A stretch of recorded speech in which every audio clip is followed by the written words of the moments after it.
One of the things TV geeks wait for every year during the State of the Union address, every year, whoever the president is, going back as far as I can remember, the president will say, the state of our union is, and then they'll fill in the blank. Well, Sarah Sanders spoiled that yesterday. Sarah Sanders explained to us yesterday that the state of our union is incredible. The president could say something else tonight, but for now, at least, the state of the union is incredible. But the White House has also told us that we could expect the unexpected in the speech tonight.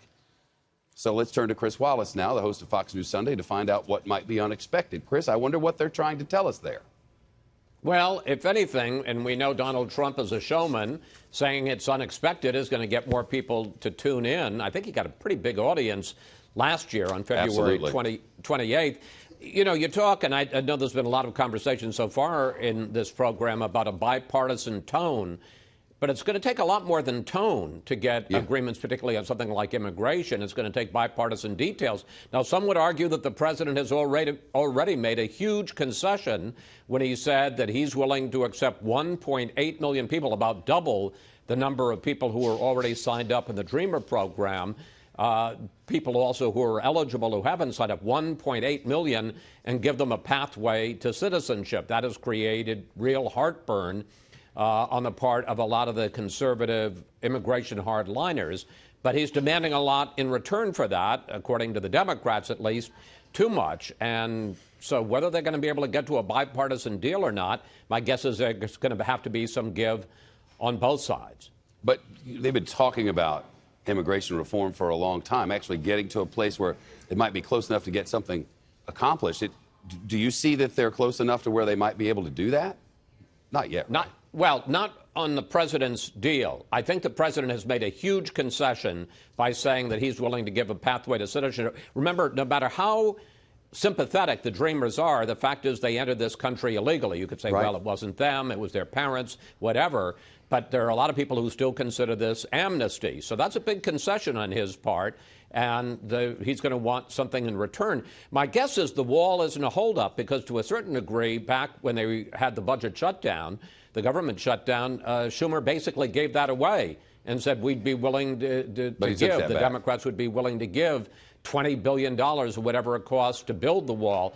I think a bigger issue is the real limits on chain migration, family reunification, whatever you want to call it, and also the visa lottery.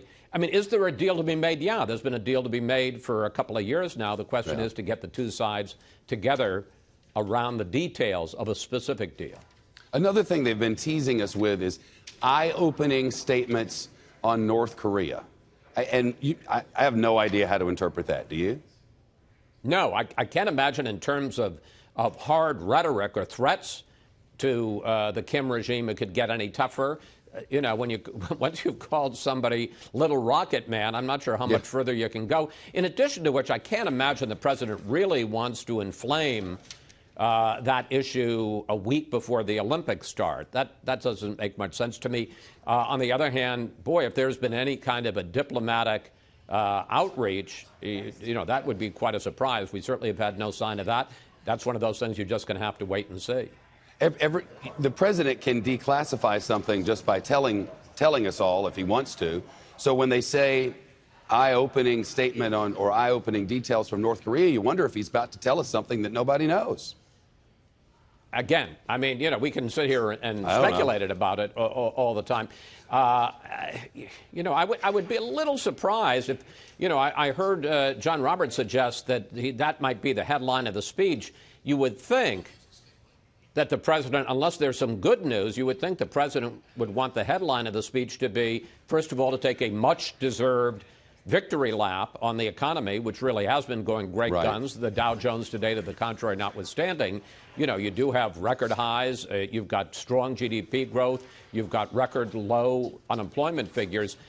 So he can take a victory lap on what he's accomplished in 2017 and then talk about continuing it with immigration reform and infrastructure and trying to get everybody together and give kind of a platform for Republicans to run on in the 2018 midterms. I'd be a little surprised if he would want North Korea to be the headline coming out of this, but I don't know. I don't know either. Have you ever, you've seen a few of these things. We've been watching these speeches together for a long time. Do you remember a time when a speech, just a State of the Union speech, was able to unify or have any great force on the populace one way or another? No. I mean, I hate either. to say this because to a certain degree it's saying, you know, don't tune in tonight, but we always overhype these things. It's always very exciting beforehand, and afterwards we all go, well, that was interesting. I think it's going to be great theater. Donald Trump always is good theater. I fully expect him to make a solid speech. He always does.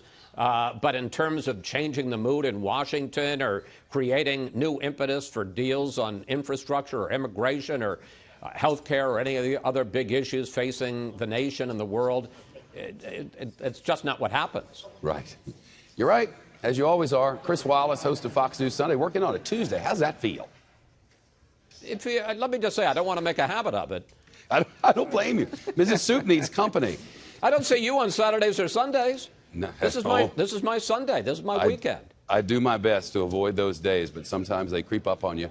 Chris, it's great to see you. Thank you.